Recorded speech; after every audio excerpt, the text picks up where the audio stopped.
ओम शांति। आज 29 जून 2021 की साकार मुरली। आज बाबा ने कहा, मीठे बच्चे, तुम हो रूहानी पंडे। तुम्हें गृहस्थ व्यवहार संभालते हुए कमल फूल समान बन याद की यात्रा करनी और करानी है। प्रश्न, बाप बच्चों का कौन सा श्रृंगार करते हैं, किस श्रृंगार के लिए मना करते हैं? उत्तर, बाबा कहते, मीठे बच्चे, मैं तुम्हारा रूहानी श्रृंगार करने आया हूं। तुम कभी भी जिस्मानी श्रृंगार नहीं करना। तुम बेघर हो, तुम्हें फैशन का शौक नहीं होना चाहिए। दुनिया बहुत खराब है, इसलिए जरा भी शरीर का फैशन नहीं करो। गीत है, आखिर वो दिन आया आज। ओम शांति। बेहद का बाप बेट बेहद के बच्चों को समझाते हैं। बेहद माना कोई हद नहीं। कितने ढेर बच्चे हैं। इतने बेशुमार बच्चों का एक ही बाप है जिसको रचयिता कहा जाता है। वह है हद के बाबाएं और यह है बेहद के रूहों का बाप। वह है हद के जिस्मानी बाप और यह है बेहद के रूहों का एक ही बाप जिसको भक्ति मार्ग में सब रूहें याद करती हैं। तुम बच्चे जानते हो भक्ति मार्ग भी है, साथ साथ रावण राज्य भी है।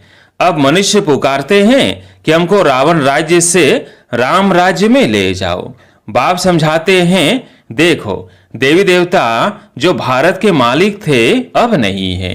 वो कौन थे यह भी अब तुम जानते हो। हम इस सतयुगी सूर्यवंशी घराने के मालिक थे। राजा रानी तो होते हैं ना। तुम बच्चों को अब स्मृति आई है। बाबा आया हुआ है हम बच्चों को राज्य भाग्य का वर्षा देने, विश्व का मालिक बनाने। बाप कहते हैं अब सब भक्ति मार्ग में है। भक्ति मार्ग को ही रावण राज्य कहा जाता है। ज्ञान मार्ग सिर्फ एक बाप ही सिखाते हैं तुम बच्चों को। उस बेहद के बाप को भक्ति मार्ग में सब याद करते हैं। अभी तुमको एक ही जन्म के लिए ज्ञान की राजधानी मिलती है, फिर आधा कल्प तुम पुकारेंगे ही नहीं।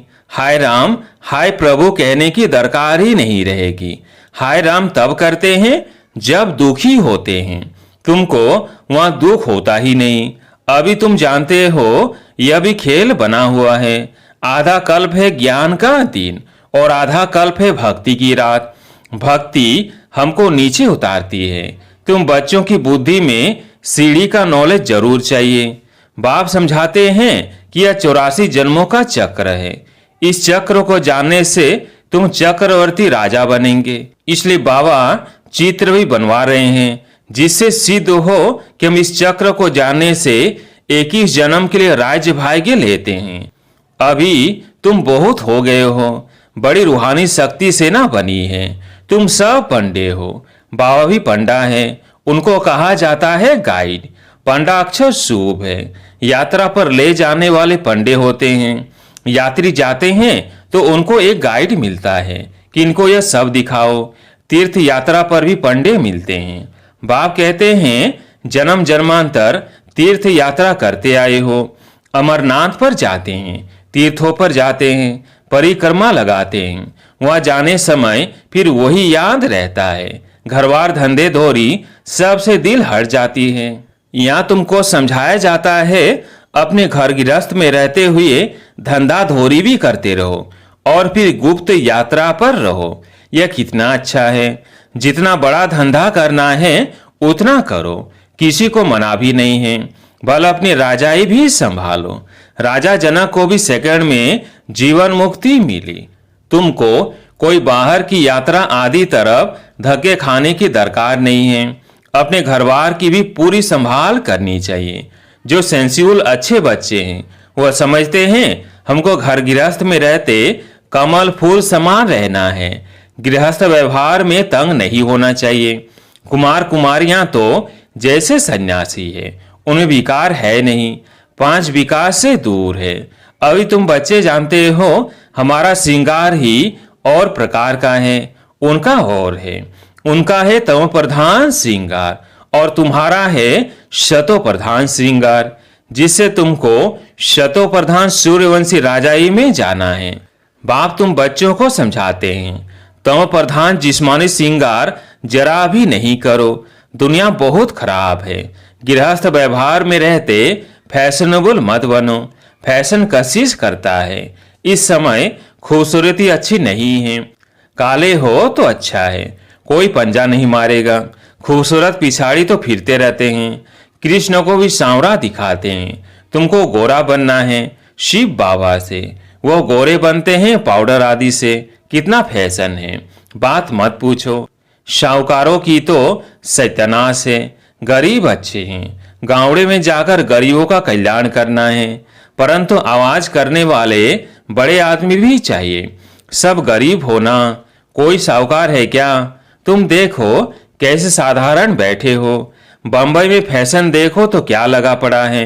बाबा पास मिलने आते हैं तो कहता हूं तुमने यह जिस्मानी श्रृंगार किया है, अब आओ तो तुमको ज्ञान श्रृंगार कराए, जिससे तुम शौर की परी 21 जन्मों के लिए बन जाएंगी, सदा सुखी बन जाएंगे, ना कभी रोएंगे ना दुख होगा।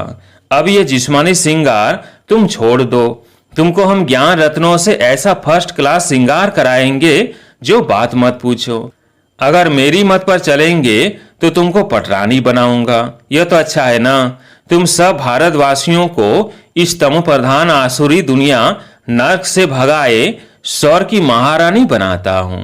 तुम बच्चे समझते हो आज हम सफेद पोष में हैं, दूसरे जन्म में स्वर्ग में सोने के चम्मच से दूध पिएंगे। यह तो बहुत छीछी दुनिया है। स्वर्ग तो स्वर्ग है, बात मत पूछो। यहाँ तुम बेगर हो, भारत बेगर है। बेगर टू प्रिंस गाया हुआ है। इस भारत में ही फिर जन्म लेंगे। बाप ने हमको स्वर्ग का मालिक बनाया था। रात दिन का फर्क है। महान गरीब जिनको खाने के लिए कुछ नहीं होता है उनको ही दान दिया जाता है। भारत ही महान गरीब है।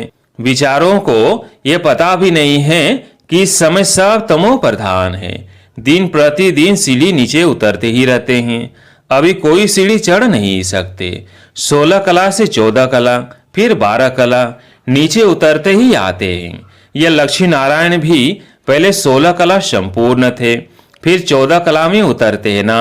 यह भी अच्छी रीति याद करना है। सीढ़ी उतरते उतरते बिल्कुल ही पतित बने हैं। फिर स्वर्ग के मालिक कौन बनाए? ये वर्ल्ड की हिस्ट्री ज्योग्राफी रिपीट होती है। यह भी सब कहते हैं, परंतु अब कौन सी हिस्ट्री रिपीट होगी यह कोई नहीं जानते। शास्त्रों में तो लिख दिया सतयुग की आयु लाखों करोड़ों वर्ष है। पूछो सतयुग कब आएगा? कहेंगे अभी 40,000 वर्ष पड़े हैं। तुम सिद्ध कर बतलाते हो कल्प की आयु ही 5,000 वर्ष है। वह फिर सिर्फ सतयुग को ही लाखों वर्ष दे देते हैं। घोर अंधियारा है ना। तो मनुष्य कैसे माने भगवान आया होगा? वह समझते हैं भगवान तब आएंगे जब कलयुग का अंत होगा। अभी तुम बच्चे इन सब बातों को समझते हो। विनाश सामने खड़ा है। बच्चों को समझाया जाता है कि विनाश के पहले बाप से वर्षा ले लो, परंतु कुंभकर्ण की नींद में सोए पड़े हैं तो बेचारे हाय हाय कर मरेंगे। तुम्हारी जय जयकार हो जाएगी। विनाश में होता ही है हाय हाय। विपरीत बुद्धि हाय हाय ही करेंगे। अभी तुम हो सच्चे की औलाद सच्चे। नरक का विनाश होने बिगर स्वर्ग कैसे बनेगा? तुम कहेंगे यह तो महाभारत लड़ाई है, उनसे ही स्वर्ग के द्वार खुलने हैं।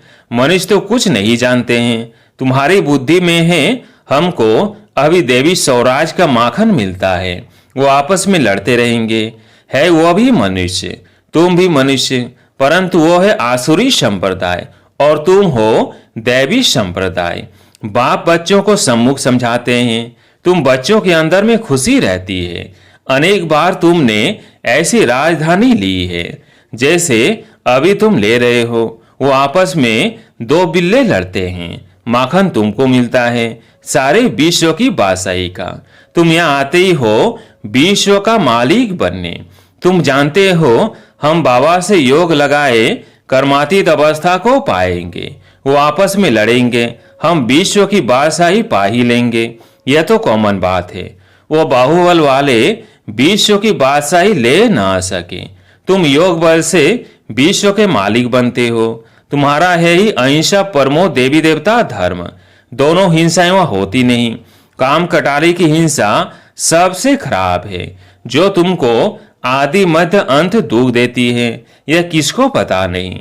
रावण राज्य कब होता है, अभी पुकारते हैं आकर हमको पावन बनाओ, तो जरूर कभी पावन थे ना। भारतवासी बच्चे ही पुकारते हैं, दुख से लिबरेट करो, शांति धाम ले जाओ, दुख हरकत सुख दो। कृष्ण को हरि भी कहते हैं, बाबा हमको हरि के द्वार ले चलो। हरि का द्वार है कृष्णपुरी, यह है कंसपुरी। यह कंसपुरी हमको पसंद नहीं है, माया मच्छंदड़ का खेल दिखाते हैं।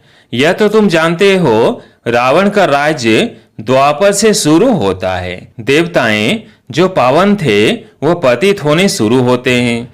इसकी भी निशानियां जगन्नाथपुरी में हैं। दुनिया में बड़ा गंद लगा हुआ है। अब हम तो उन सब बातों से निकल परिस्तान में जाते हैं। इसमें बड़ी हिम्मत महावीर पना चाहिए। बाबा का बनकर पति थोड़ी बनना है। वह समझते हैं स्त्री पुरुष इकट्ठे रहे और आग न लगे, ये हो नहीं सकता। इसलिए हंगामा करते हैं कि यहाँ स्त्री पुरुष को भाई बहन बनाया जाता है। ऐसा तो कहाँ लिखा हुआ नहीं है। पता नहीं यहाँ कौन सा जादू है। अरे तुम ब्रह्म कुमारियों के पास जाएंगे और बस तुमको वहां बांध रखेंगी। ऐसे ऐसे वहां बहकाते रहते हैं। यह भी ड्रामा में नूंद है। जिनका पाठ होगा वो कैसे भी आ जाएंगे, इसमें डरने की बात ही नहीं। शिव बाबा तो ज्ञान का सागर, पतित पावन, सर्व का सदगति दाता है।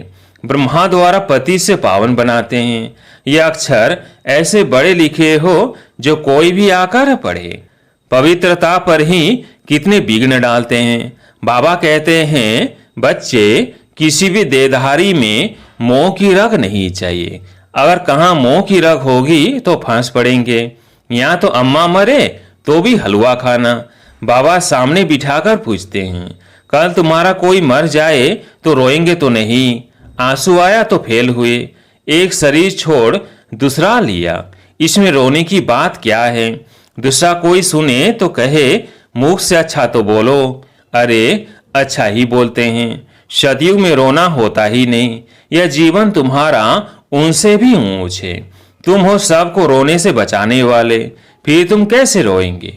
हमको पतियों का पति मिला जो हमको स्वर्ग में ले जाते हैं, फिर नरक में गिराने वाले लिए हम क्यों रोए?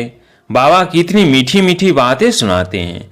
बसा लेने के लिए इस समय भारत का कितना अकल्याण हुआ पड़ा है। बाप आकर कल्याण करते हैं। भारत को मगध देश कहते हैं। सिंध जैसे फैशनेबल कोई होते नहीं, बिलाय से फैशन सीख कर आते हैं। बाल बनाने पर आजकल लड़कियां कितना खर्चा करती हैं। उनको कहा जाता है नर्क की परियां। बाप तुमको स्वर्ग की परियां बनाते हैं। कहते हैं हमारे लिए तो यहाँ ही स्वर्ग है, ये सुख तो ले लेवे, कल क्या होगा हम क्या जाने। ऐसे अनेक विचार वाले आते हैं। अच्छा, मीठे मीठे शिकिलदे बच्चों प्रति माता पिता बाप दादा का याद, प्यार और गुड मॉर्निंग। रूहानी बाप की रूहानी बच्चों को नमस्ते। हम रूहानी बच्चों की रूहानी बाप दादा को याद, प्यार, गुड मॉर्निंग, नमस्ते नमस्ते। धारणा के लिए मुख्य सार। पहला पॉइंट, सच्चा सच्चा रूहानी पंडा बन सबको घर का रास्ता बताना है। शरीर निर्वाह अर्थ धंधा करते याद की यात्रा में रहना है। कार्य व्यवहार में तंग नहीं होना है।